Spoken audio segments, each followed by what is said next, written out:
Welcome to another episode of the CPG Guys podcast. Our hosts, Sri Rajgopalan, Peter V.S. Bond, and Brian Gildenberg explore how brands and retailers engage consumers in an increasingly digitally driven world. And now, here are the CPG Guys. Hello and welcome to the CPG Guys podcast, where we explore the omnichannel digital journey of brands and retailers. I am your co-host, PVSB. When I'm not podcasting, I serve as the Partnership Acceleration Lead at Flywheel Digital, the leading managed services company that helps brands accelerate e-commerce growth. I'm joined today in this episode by my co-founder of the podcast. I call him the Wizard of Woodland Hills. He's a major influencer and thought leader in the omnichannel digital world, and more importantly, he is my very best friend. Please join me in welcoming the man known as Sri. Sri, how are you, brother? What's going on? Hey, Peter. I've been looking forward to this episode for quite some time because this might only be our second time we have someone from the industry we're about to get deeply into. And I'm also looking forward to have a lively dialogue on some details about how the industry that this guest comes from, I don't want to spoil the surprise, so I'll say this guest comes from, is really thinking about omnichannel, given the role that merchandising has in that particular industry. So I can't wait to get started and see how things like retail media, etc., come together over here in the first place, because again, the industry hasn't matured. So I'm very curious. Yeah, and I know, Sri, you are eager to join me in giving a shout out to our third CPG guy, Brian Gildenberg, who recently appeared on CNBC with Tyler Matheson, talking about some of the earnings numbers of recent for big omnichannel retailers. It's great to see the CPG guys branding on national network TV. We're going to have to make more a habit of that, aren't we, Sri? But before we get to our guest, first I'll thank you, Sri, as always, for joining me on this journey. But hey, let's just remind our audience, Peter, that if they want to look at Brian's conversation with CNBC, all you got to do is just go to our LinkedIn page and you can see it in a post. Yep, it's there. Big branding, can't miss it. Thank you, Sri.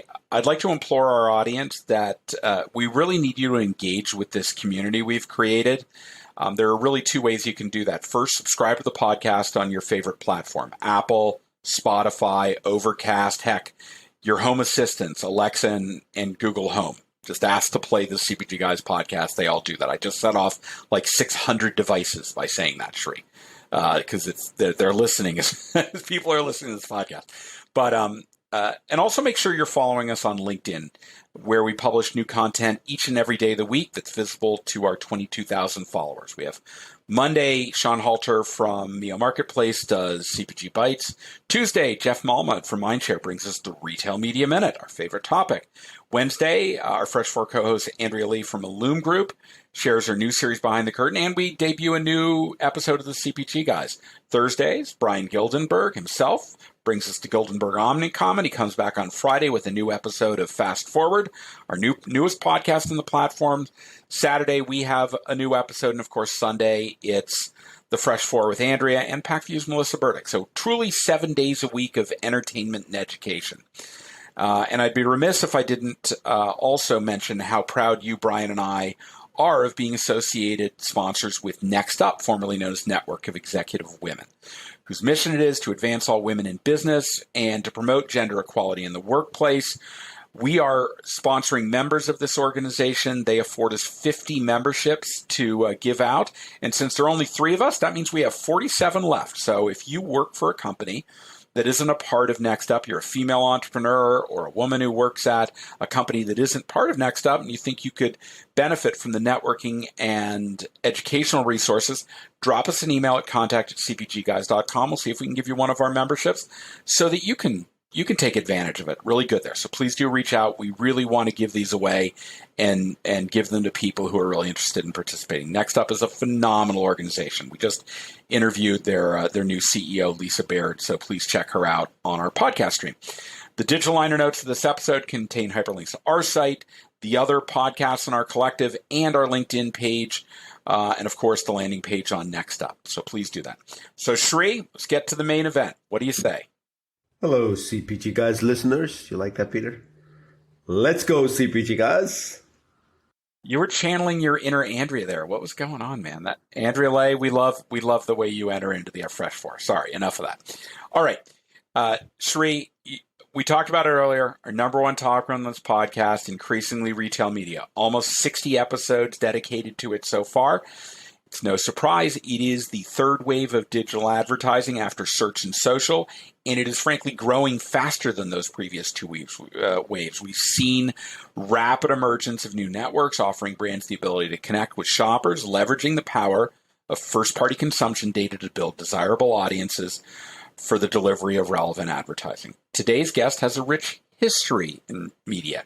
His career spanned work at iconic organizations like CBS Interactive, Spotify, Softconic, ICX Media, and Walmart Connect. Last year, he left one Fortune 5 company and joined another when he was named VP General Manager of CVS Media Exchange at CVS Health, where he oversees the commercial responsibilities for the company's front-of-store, non-pharmacy retail media network. Please join Sri and me in welcoming to the podcast Parbinder Dhariwal. Parbs, how you doing? What's going on? I'm very good. First of all, thank you for having me on this wonderful show. I've been an avid fan for a long, long time. Well, you know, when you chased me down at possible event in Miami and tackled me to the ground, grabbed me by the collar and said, "I want to be on the CBG." Your enthusiasm was exuding. So I got the message. So just kidding. We're just so happy to have you here. I did tackle you, and unfortunately, and I've been told to stay away from baseball on this podcast. So I'm going to stay away from baseball, and I'm going to go to some more traditional sports that I'm more familiar with. So the tackle was very much a rugby tackle. Yeah, and I'd love to talk about cricket if that's but talk. Oh no! You just set him off. He is going to now. You've opened up the door, and he's going to go crazy. But go ahead with your cricket. Is all Sri loves to talk about when afforded the opportunity. Are we talking IPL here, or we can talk the IPL or the World Test Championship? Or I was going to talk the Ashes. Actually, the Ashes are coming down very sort of thick and fast. You have to wait for the World Test Championship before you can get to the Ashes. That's very true, but we're 2 weeks away. 2 weeks away from the Ashes, so we're it's going to be it's a phenomenal sport with bags of history. But let's stay away from baseball. 2 a.m. June 7th. I can't wait for the World Test Championship, and I'm going to actually make a recommendation of a podcast, Parbinder, and that is the First Grade Cricketer. I don't know if you've ever heard of that. I haven't, but it's an awesome cricket podcast. And by the way, they're already talking about the summer of the Australians in England, because it's actually winter down there, because they think they'll win the World Test Championship. Not going to happen. They've already claimed the Ashes. Not going to happen. All right. Hey, Parv, before we get to the questions we've prepared for you in our conversation, why don't you share with our audience a brief overview of CVS Health and your specific responsibilities overseeing the commercialization of CVS Media Exchange? Yeah, for sure. And look, I've been incredibly fortunate with my retail media experience to come into a Fortune 4 organization from a Fortune 1, and be a part of this ever growing opportunity, I would say, around what we're doing here at CVS Health. CVS Health is, not everybody knows this, but we're the largest healthcare company in the US. If you look at our store retail footprint, there's over 9,000 stores across the country. So we've got a pretty heavy footprint, and obviously got a great overall vertical health stack that we're consistently growing and building our business around. My role specifically is around running the CVS Media Exchange. So we call that CMX, and I'll probably refer to that as CMX through the next few minutes that we're chatting. And my responsibilities is broad range. Ultimately, it's around how do we best monetize the retail media network that is CVS Media Exchange. How do we bring that to market and really develop that in conjunction with a lot of our internal partners? So we sit on an enormous opportunity. And we want to realize that, and we want that to be part of the overall enterprise offering that we're bringing out to the marketplace. Thank you for that, Parbs. We're going to include in the digital liner notes of this episode a link to your LinkedIn profile, CVS Health's LinkedIn page, and of course, CVS Media Exchange's brand spanking new website. You've got your own URL. So for the 90+% of people who listen to this on their mobile device, just toggle over to the liner notes of this, click on the hyperlink, and you can learn more about Parbs and the CVS Media Exchange as you're listening to the melodious tones of the three of us conversing over the duration of this podcast episode. So I'm going to kick it off with the first question, Parbs. I think it would be good for our audience to understand. I made reference to it in my intro.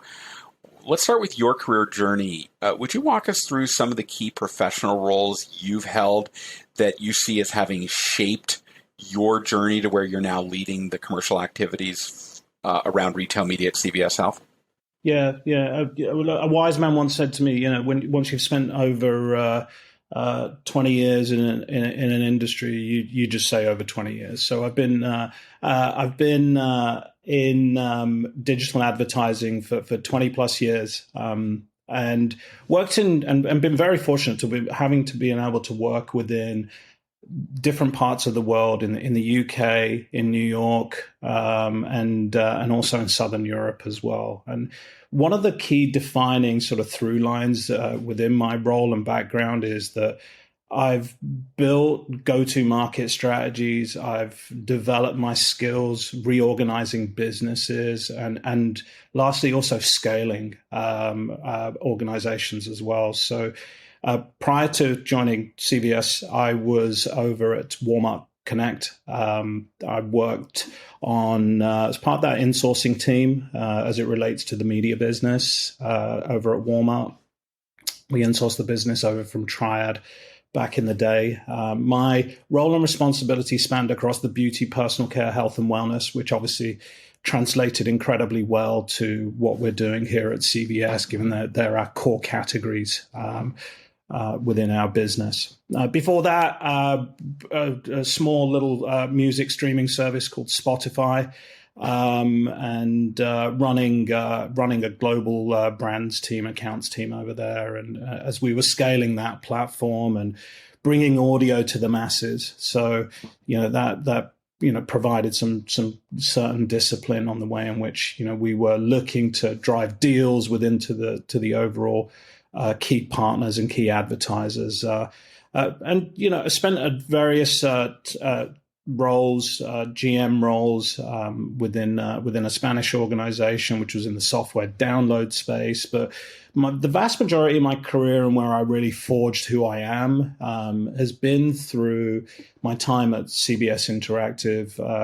It was a phenomenal business, leading the charge in terms of the way in which we were developing solutions in a digital environment. And as we think about retail media networks and how they're evolving and the speed at which they're evolving, my background has stemmed a lot from sort of really driving upper funnel brand advertising. And now we're working more towards driving performance, mid-funnel activity, because that's the demands of the marketers. And we want to take the way in which that's been developed, and we want to take the way in which our marketers are demanding this, and we're going to drive that more so within the CVS ecosystem as well. Hey, before Sri, I hand it over to you for question 2. Since Parbs opened the door to Spotify, I need to call out your daughter, Rhea Raj, who was the last month's Asia Pacific Heritage Month Artist of the Month. Big digital billboard at Times Square. I think her top song has over 6 million downloads already. Rhea, we love you here on the CPG Guys podcast. So proud of you. So Shri, I knew I wanted to do it. I'm stealing it away from you. I know how proud you are of your daughter, but wanted to call that out. I'll pass it on to you for the next question. No, thanks for calling that up, Peter. It's no easy feat to be recognized as Spotify APHM Artist of the Month and be featured on Times Square.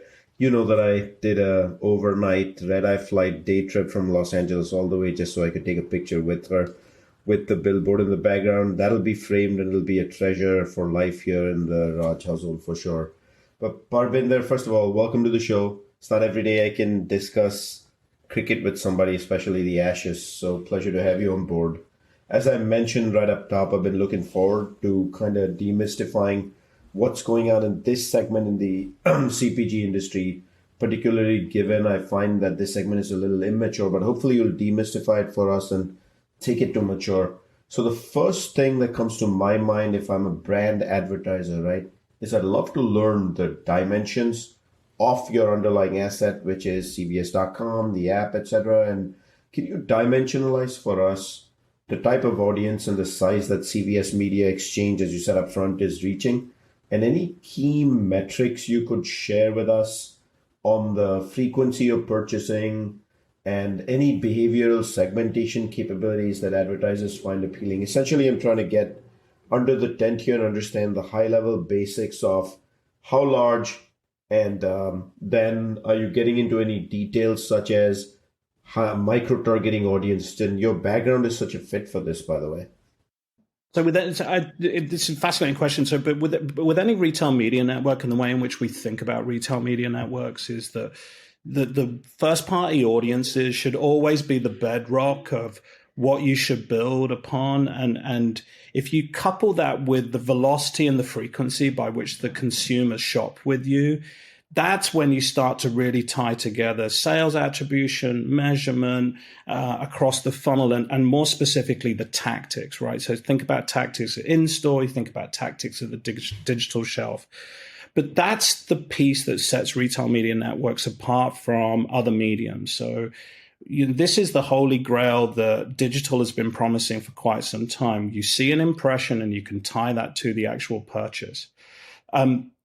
We've got a lot of those consumers. We've got a lot of engaged consumers at velocity and also at frequency of the shop. But let me give you some metrics that matter. 85% of American homes are within 10 miles of a CVS pharmacy store. We have 4 million visits to our stores every single day. But most importantly, we have 74 million extra care consumers in our loyalty program. And that's upon which the CMX business is built. So we know that our audiences are active. We know that they're highly engaged with CVS. We know that they are trusting us as consumers. But we also know that when they're purchasing, how they're purchasing, both from an in-store perspective as well as an e-commerce perspective. I'll also just say as well, our loyalty program this year is 25 years old. It's the longest standing loyalty program within retail.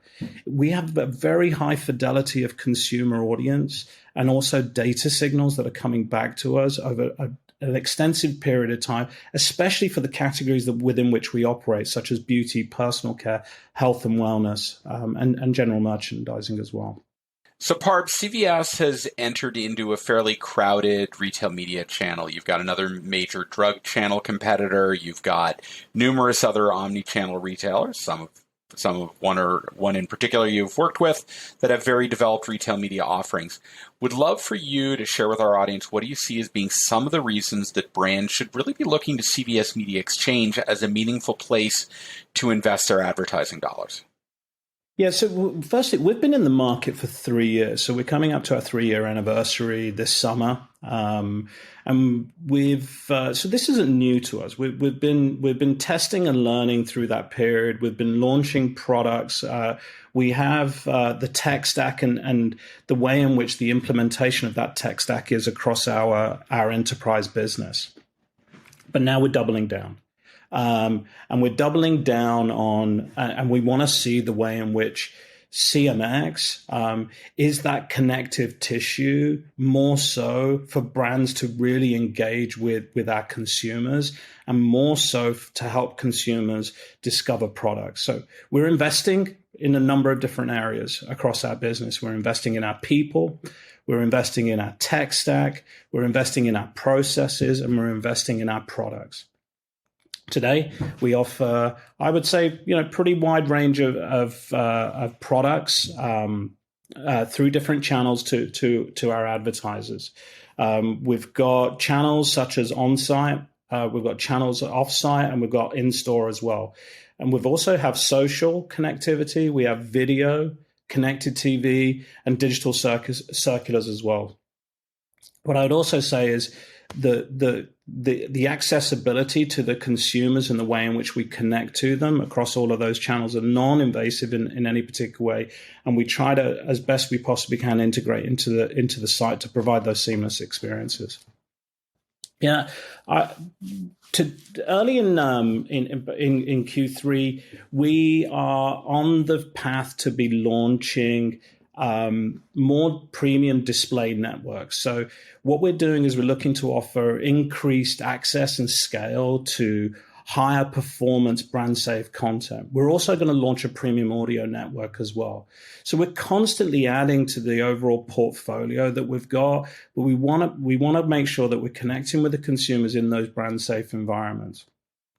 We also want to make sure that we continue to use the opportunity of clean rooms. Clean rooms keep coming up. They're an important part of retail media networks, and they're an important part, especially when the retail media networks have got access to a significant amount of first-party data.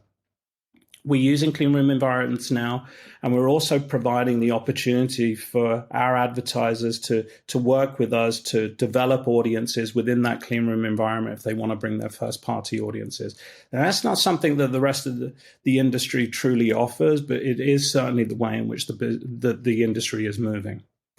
As we think about creative solutions too, we also provide our partners with access to Heart House. So Heart House is our in-house creative team. It's an award-winning team, and they can act as a partner and an advisor to making sure that we build creative that truly engages the consumer, because we know that also drives performance and adds to the overall benefits of working with CVS.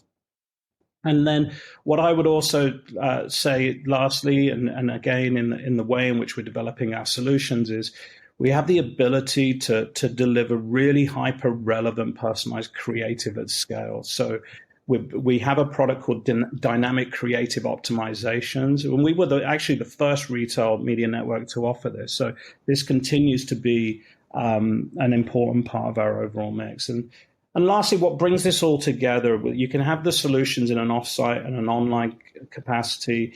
You can have them in an in-store capacity. But you've also got to make sure that we offer reporting as well. And reporting and dashboards, we're continually improving that part of the business, but enabling that in accessible formats for our advertisers. So this is an ongoing work. We're building this business, and there's a lot of investment and time going into it. I love that you mentioned in-store right at the end there, and up front you also mentioned, as an answer to one of the questions, 4 million consumer store visits every single day. That is mind-boggling, right? In addition to the websites number you gave us on a monthly basis. So how is CVS Health and the work you're doing on this side of the fence leveraging such a incredible physical store presence to enhance the impact of your work on retail media initiatives to deliver for your merchants and for the CVS guest and shopper? Yeah, I listened intently to the podcast that you had Andrew Lipson on from Insider Intelligence. I would say probably about 6 weeks ago. So for those of you who haven't checked that out, I would check it out. I think it was in early April. And I agree, right? We agree as CVS is that the in-store opportunity is really the next frontier of retail media. We see a significant opportunity there. The majority of our customers are at their point of purchase and consideration. They are wanting to engage with more solutions in an in-store environment. We are investing in our in-store capabilities. That's happening this year. We invested pretty heavily in our in-store capabilities last year. For example, some of the opportunities that we have across the 9,000 plus store footprint that we have is we have in-store audio. We have it's an in-store radio product in essence. We have screens that sit near the pharmacy counter, but they're actually part of the front store business. And then we also have at-shelf signage as well. And last year we completely reinvested and built a new in-store audio, programmatic in-store audio offering, and we work with a third party around that. We're upgrading screens on a regular basis. We have around about 1,100 screens in our stores right now, but there'll be close to 1,700 by the end of the year. So that's another opportunity for us, and we're moving towards programmatic screens as well. And then we also have obviously at shelf signage as well. And we work with our strategic partners in order to enable this. A lot of these different mediums. We're the in-store pieces is also an opportunity for innovation. There's some really cool innovation that's happening in this space that hopefully we'll come and talk to you about in the next podcast. I want to remind our audience that Sri and I have the distinct pleasure of speaking with Parbinder Dhariwal, VP General Manager of CVS Media Exchange at CVS Health. Wow, dashboards, reporting, online access.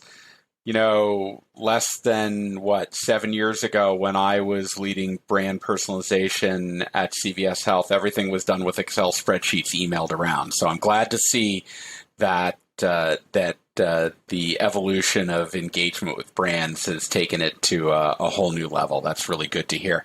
Hey, so you in the last answer to Shree's question, you talked about some of the in-store offerings that you're working on. Why don't you give our audience a flavor for some of the core investment offerings you have both on-site and through third-party off-site that's kind of addressing what Shree and I would typically identify as upper funnel consumer engagement? So when we set our business up, we made sure that we combined in-house capabilities with using very strategic partnerships from an external standpoint.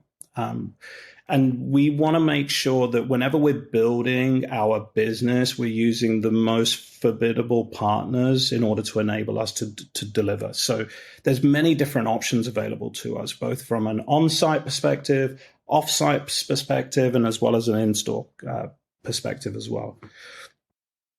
As we think about our strategic partnerships, from a search perspective, on-site search and all the monetization around on-site search, we use Criteo. So Criteo powers all of that advertising. They've been excellent partners for us. They're strategic.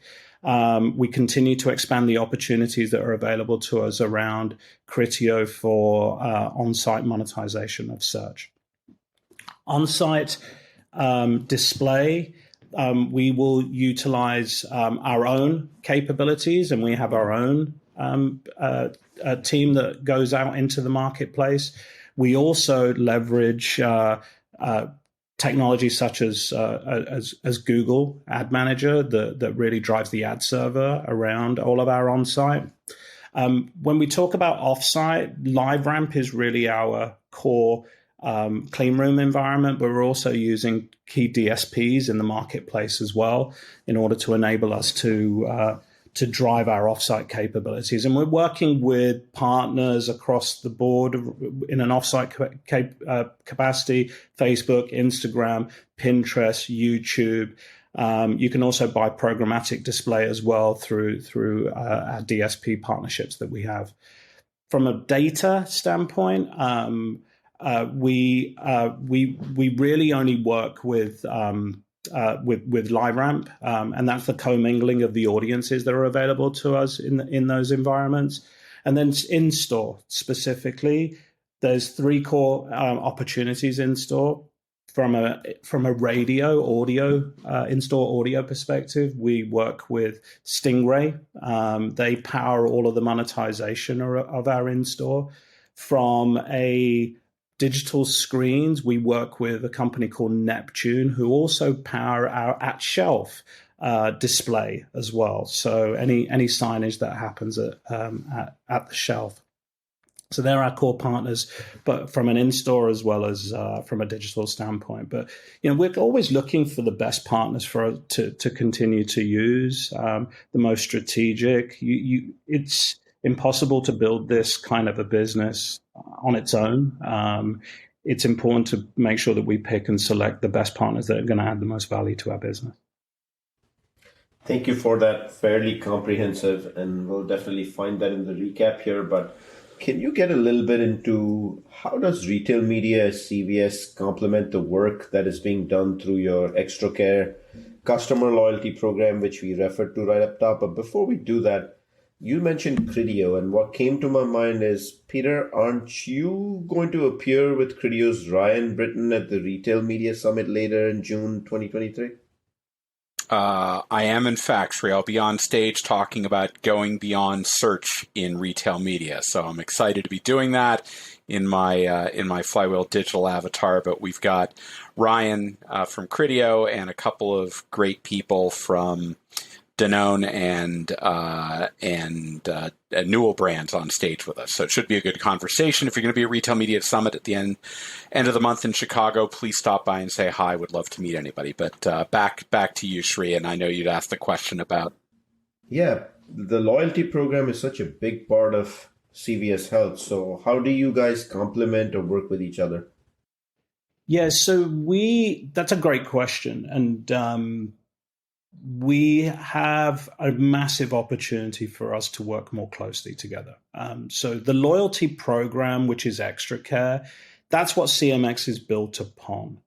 If you think about loyalty and promotions specifically, that's where I believe that there is a lot more connectivity that needs to happen within our business. And we're not there. But we are going to be there, and we're going to work really extensively to partner with a couple of advertisers, and we're going to pilot something a little bit later this year to build out the way in which we believe CMX plus a loyalty and promo program can drive incremental performance for your campaign. This is a really, really early testing stage for us.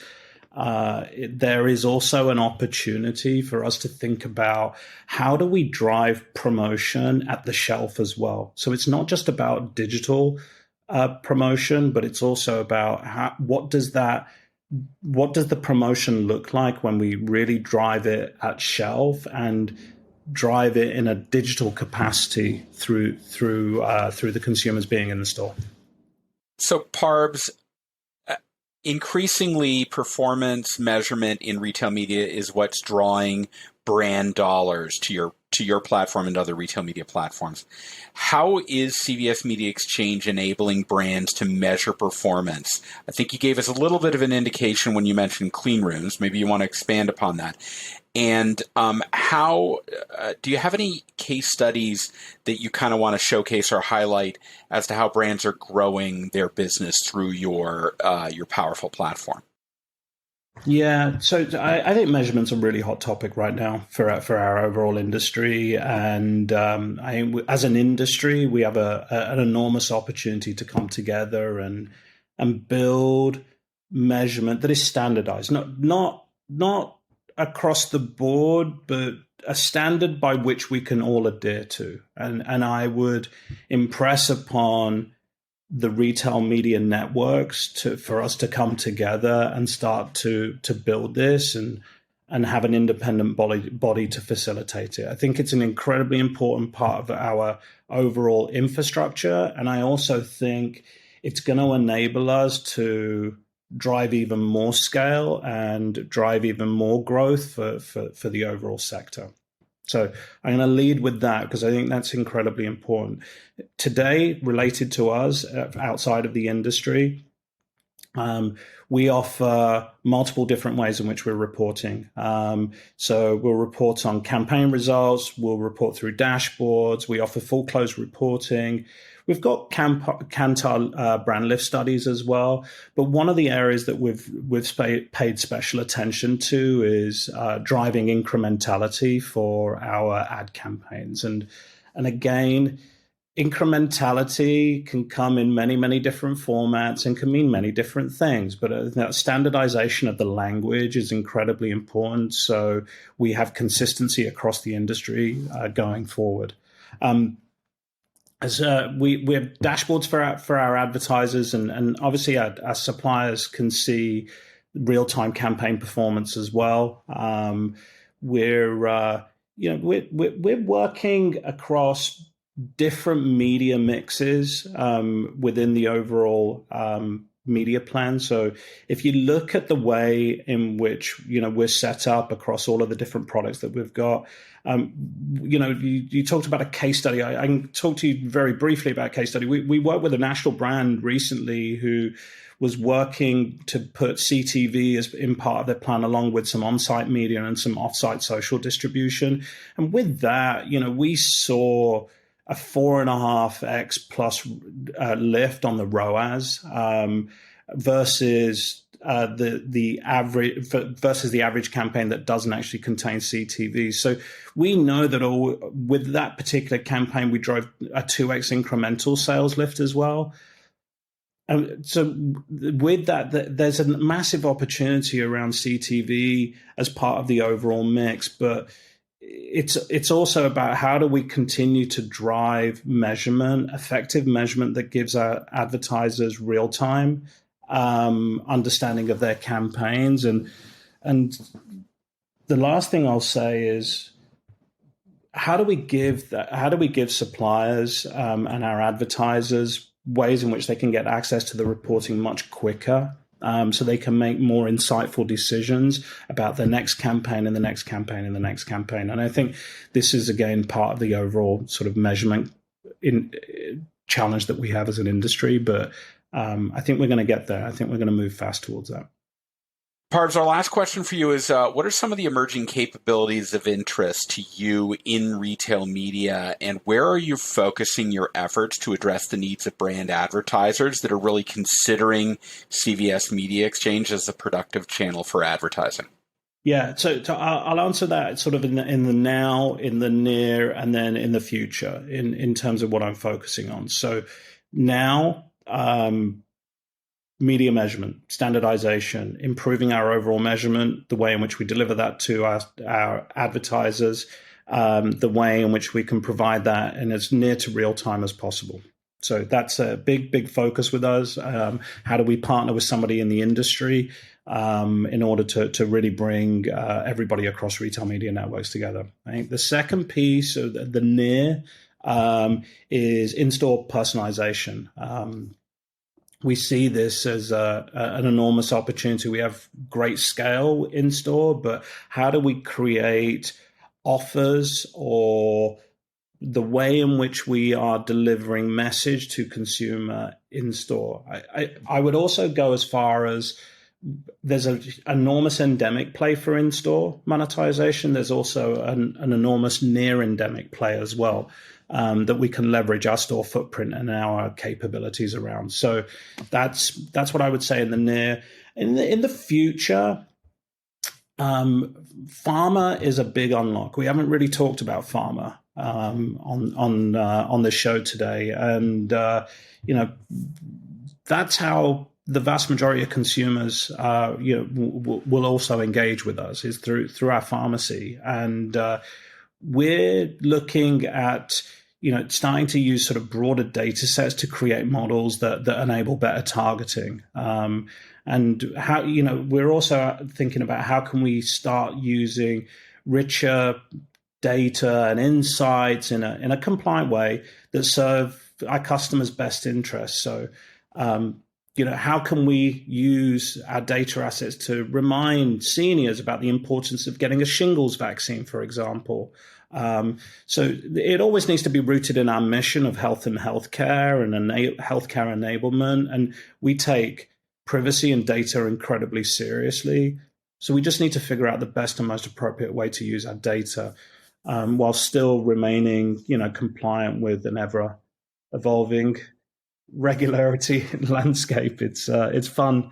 It's always a fun topic, but yeah, there's a lot more for us to explore, for sure.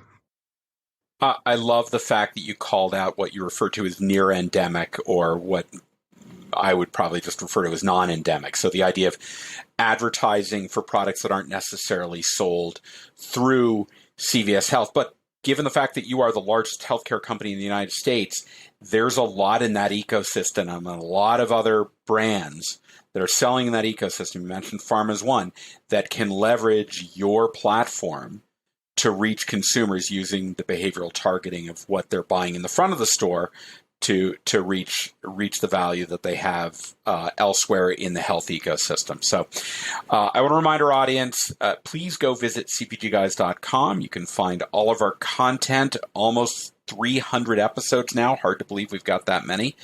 And if you think you or your company has some thought leadership to share with our community, why don't you drop us an email at contact@cpgguys.com, and maybe you can be a guest on a future episode of this podcast. Don't forget, while you're at cpgguys.com, on the navigation bar, go to ratings and reviews. Give us a rating. That helps the algorithm get our podcast in front of more people. But we also want your feedback. Write a review, because we want to know, having on great guests like Parbs to talk about their business and their particular expertise in this space. We want to know this is the kind of stuff you want. So please do that. And of course, Sri and Brian and I are so grateful for the 22,000 plus LinkedIn followers that we've created in this community. Hey, Parbs, thank you so much for taking the time to speak with us today about CVS Media Exchange and your background. It was extremely educating.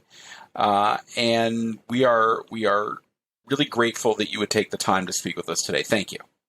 Thank you, guys. I really appreciate the opportunity today. You guys are doing a phenomenal job. Thanks for keeping the CPG lights on.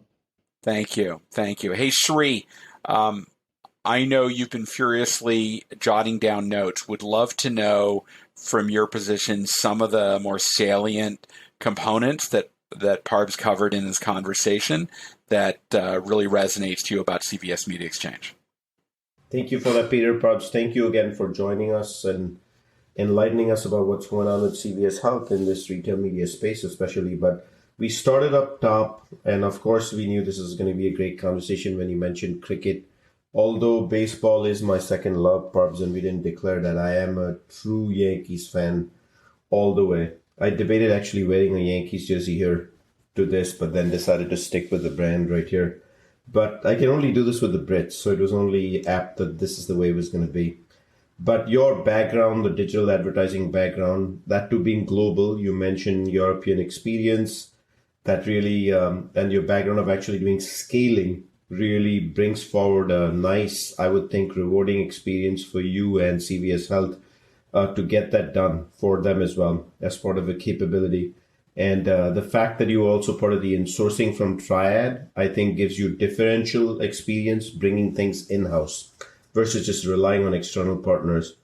Then we got into some details and some data. 85% of all American homes are within 10% of 10 miles of a store. A whopping 4 million visit every single day. So there we jumped into scale and why the loyalty program is so huge. It's a no-brainer. 74 million consumers touch the loyalty program. And by the way, you mentioned it's one of the oldest programs, if not the oldest, with 25-year-old birthday party this year. And we got into first-party audiences. It was an important statement you made, which I want to repeat. First-party audiences should be the bedrock of anchoring the tactics for retail media. We could not agree more. Also, tactics for anchoring merchandising. And here on the CPG Guys, we could not agree more. And then you mentioned this is the 3-year anniversary of having launched retail media. Congratulations on that. And you've been testing, learning, adapting, optimizing all along the way. So we're looking forward to even bigger things coming forward as this matures further and further. You mentioned early in 2023, we should see new premium audio network and retail media capability. You call it brand safe environment. So we're looking forward to that as well. I love that you're one of the very few who's actually come here and connected the word clean rooms into real use downstream with the example that you gave, I think, later on with LiveRamp, but we'll get to that in a minute. You've got an in-house creative team for our audience here that can act as an advisor to make sure that the best brand creative content can be put out. You use the word dynamic creative optimization and the fact that you were one of the first again to offer it, if not the first. What can one look forward to from an in-store standpoint? The new programmatic audio capability that I just referred to.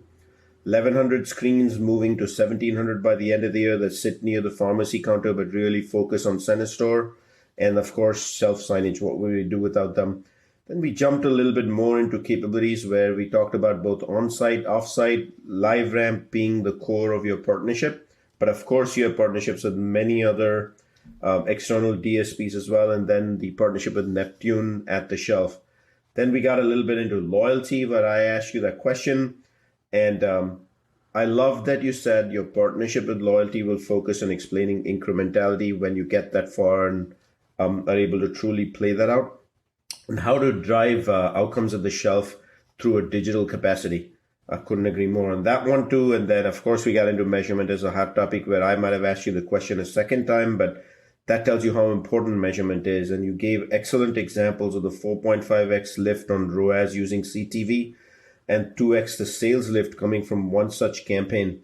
And the fact that now you're also working with the industry, or you want the industry to work with you so you can jointly drive scale in this space together, and as well as measurement tactics. And finally, from a pharmacy standpoint, which is heart and soul of your business, you mentioned respecting privacy and data, very important due to the HIPAA laws, and anchoring anything you do on retail media on the healthcare mission of CVS Health. I mean, the word health is right there in the center, but you refer to models for targeting with data sets in a way that can actually deliver for customer interest. And I love that you gave the example of the seniors and the shingles vaccine and the reminder as an example.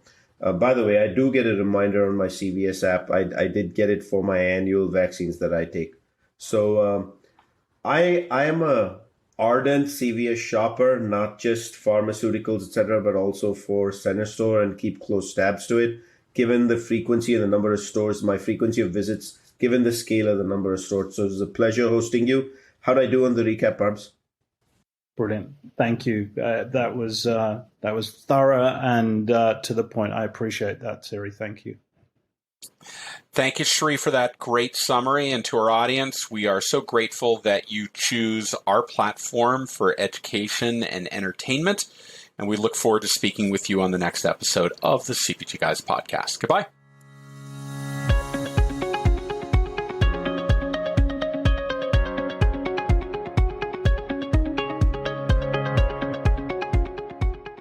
The content in this podcast episode is provided for general informational purposes only. By listening to our episode, you understand that no information contained in this episode should be construed as advice from CPG Guys LLC or the individual author, hosts, or guests, nor is it intended to be a substitute for research on any subject matter.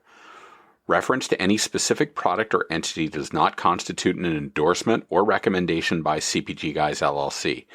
The views expressed by guests are their own, and their appearance on the program does not imply an endorsement of them or any entity they represent. The views expressed by CPG Guys LLC do not represent the views of their employers or the entity they represent. CPG Guys LLC expressly disclaims any and all liability or responsibility for any direct, indirect, incidental, special, consequential, or other damages arising out of any individual's use of, reference to, or inability to use this podcast or the information we present in this podcast.